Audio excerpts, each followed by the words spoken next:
Tal vez pasando a Francisco, esta parte es muy importante, ¿verdad?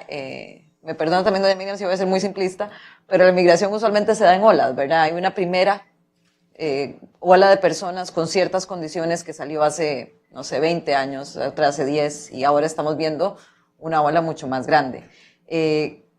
Vos conoces muchísimo esta ola y las diferentes, cómo se ve ahora, qué es lo que es distinto, cómo se divide esa diáspora, esa presencia, que a veces no es tan diáspora. ¿Qué nos puedes comentar? ¿Cuál es además el plan que se tiene? Sí, bueno, en primer lugar, quiero agradecer el diálogo. Para nosotros, bueno, es un honor hacer este evento en alianza. El diálogo se ha convertido en una especie de WeWork de ONGs muy positivo, constructivo, donde hacemos alianzas y trabajamos en conjunto y en equipo. Y eso ha sido muy importante para nosotros. En lo personal puedo decir, yo formo parte de esta oleada actual, no porque quería, sino porque me tocó, como fui preso político y ahorita me tocó un auxilio. Y bueno, yo creo que eso es parte de lo que ha dicho Michael en su inicio. Esto es verdaderamente sin precedente. Y quiero entrar en decir por qué, porque quizás puede parecer obvio, pero hay una argumentación muy importante. En primer lugar, por la magnitud. Nosotros cuando comparamos las distintas diásporas en el hemisferio occidental, tienes a México, que es la primera, alrededor de 11 millones. Comparas con la venezolana, que ahorita está entre 3 y 4 millones. Y dice, bueno, ya en términos absolutos ya puedes empezar a comparar, pero en términos relativos estamos hablando ya más del 10-15% de la población. Pero con un agregado adicional, es que también es sin precedentes por lo acelerado. Es decir, nosotros hasta el 2015 teníamos entre 1.5 y 2 millones de venezolanos fuera. Solo entre 2015 y ahorita se habla de 1.5 2 millones más. Es decir, solo en los últimos 3 años casi hemos duplicado.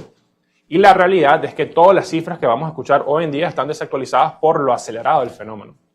Eso lo sabemos, es un tema de recursos, estudio, y lo que ustedes que están haciendo las encuestas y la OEA sabe que es tan rápido lo que está pasando que es difícil entender la magnitud y también tener respuesta, porque si no tienes una buena idea del problema, difícilmente vas a poder hacer soluciones. Y en tercer lugar, que creo que es muy importante, es las condiciones del país de origen.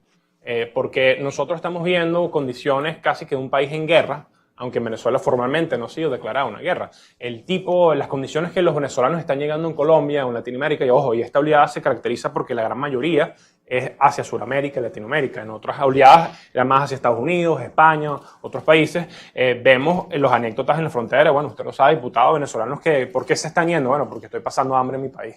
Porque un familiar se me murió por la inseguridad, o tengo personas que no puedo conseguir las medicinas. Son anécdotas verdaderamente trágicos. Me llamó mucho la atención que en el censo que hizo Colombia solo logró registrar casi 500.000 o 454.000 venezolanos. Lo hizo este año. Ellos mismos le hicieron una pregunta en el censo que para mí me parecía devastadora. Le preguntaban a las personas si en los últimos 3 meses la comida no le había alcanzado en su hogar. Si no le había alcanzado en algún momento en los últimos 3 meses, no había tenido comida suficiente. Y casi 100.000 de los que respondieron dijeron no le había alcanzado la comida. Y eso es solo de lo que censaron. Para decir que las condiciones de origen del país es muy grave, y eso que no estamos en guerra. Generalmente, cuando comparamos las grandes oleadas de Perú, por ejemplo, Haití, hay temas de terremotos, hay hiperinflación cuando ocurrió en Bolivia, hay fenómenos conflictados, pero en Venezuela tenemos todo al mismo tiempo. Creo que la cifra de hiperinflación quedó corta, se habla de 1 millón de hiperinflación. Se habla, precisamente tenemos crisis de salud, escasez de alimentos, inseguridad, todo lo que ya sabemos, porque aquí muchas veces esos eventos la gente estudia Venezuela, pero insisto, todo eso al mismo tiempo. En segundo lugar, creo que hay que también entender que esto es un fenómeno nuevo para los venezolanos. Nosotros históricamente siempre hemos sido un país receptor. Entonces, cuando vea a un venezolano fuera del país, entienda que esto es nuevo a nivel personal, a nivel sociológico y a nivel histórico. Y eso tiene connotación hasta cómo nosotros nos definimos. En los que hemos estudiado a nivel de la diáspora venezolana, muchos venezolanos ni siquiera se quieren considerar como diáspora. Porque muchos lo ven como que, bueno, eso implica que yo juro me voy a quedar fuera de Venezuela. Entiendan que también es para un sector muy traumático. Porque no fue una decisión de buscar nuevas oportunidades en términos normales, sino imagínense lo que puede implicar que de repente te mataron un tío, la familia entera está en pánico y se fue toda una familia fuera del país. Pónganse en esa situación, eso es lo que está viviendo la diáspora y la migración venezolana. El mejor ejemplo de que es algo nuevo, yo viví en Estados Unidos en el año 2000 y si me hubiesen dicho que hubiese podido ir a Whole Foods a comprar harina pan, que es harina precocida de maíz y es la marca Harina Pan conocida en Venezuela, te hubiese dicho imposible. ¿No? Que tú puedes ir a Whole Foods, que tú puedes comer una arepa en la esquina, nosotros tenemos una arepera aquí a 2 cuadras de la oficina, eso era impensable. Y eso me hizo entender por qué las grandes olas migratorias traen con ellos cultura, comida, y eso también es muy importante en cuanto a lo nuevo del fenómeno y lo interesante.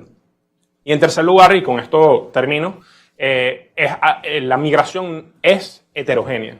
Es decir, tenemos desde la persona que está llegando a Cúcuta en unas condiciones que va caminando desde Caracas, la capital, hasta la frontera. Estamos viendo personas caminando 2 o 3 días para poder salir de nuestro país. Imagínense lo que es eso, que tú agarras un morral y te caminas. Esas historias solo se ven, insisto, en países de conflicto. Y tenemos desde esa situación hasta el presidente de Haití, que es venezolano. Entonces tú tienes una gran variedad y hemos visto en el estudio, cito algunas cifras que me parecieron muy interesantes, que en primer lugar nosotros en Visión Democrática agarramos todas las visas H1B que han aplicado entre el 2009 y 2017 en Estados Unidos. ¿Qué vimos allí? Que en el año 2009 había aplicaciones de visa de trabajo en 22 estados en Estados Unidos. Hoy, en el 2017, que la data se está actualizando, vimos aplicaciones de trabajo en 49 de los 51 estados. Es decir, tenemos venezolanos en Hawái, tenemos venezolanos en Puerto Rico, no tenemos venezolanos en Vermont y Alaska. Eso no puedo decir, es lo único que no hemos identificado. Y que seguramente, vale, por el frío, yo me imagino que por el frío, porque en Vermont hace mucho frío. Entonces, es para la dispersión geográfica es gigantesca. Y ojo, y lo interesante de esta data es que coincide con otra data que habla que en el 2015, en el 95, se hablaba de venezolanos en 22, 25 países del mundo. Para el 2015, es decir, estamos hablando de 20 años, hablamos de venezolanos en 96 países del mundo. Esa data la proporciona Iván de la Vega del observatorio que tiene en la Universidad Simón Bolívar, que ha estudiado ese tema con mucha profundidad. De manera que los venezolanos están dispersos por todo el mundo. Tenemos una gran heterogeneidad y también tenemos un gran talento, y esta cifra me pareció bien interesante que la vimos en la visa H1, que las primeras 10 compañías donde aplicamos los venezolanos son compañías como Apple, Microsoft, Chevron, Exxon, es decir, son Fortune 500 compañías grandes que están absorbiendo nuestro talento, como por ejemplo ya habíamos hablado en Colombia, toda esa experticia petrolera, que aquí tenemos un representante de esa experticia petrolera. Entonces, bueno, esos son los 3 puntos que quería comentar y... Sí, y creo que es muy importante, exacto, es un fenómeno que se ve en otras migraciones, pero que definitivamente se ve acelerado por las condiciones en las que se está saliendo, ¿verdad? A la par de ese número, hubo en promedio el año pasado unas 2.500 solicitudes de asilo de venezolanos aquí en Estados Unidos, ¿verdad? Y definitivamente eso refleja esa diversidad y sobre todo, definitivamente nos deja muy claro que hay una presión muy grande hacia afuera, ¿verdad? Y que tenemos que buscar formas de manejar.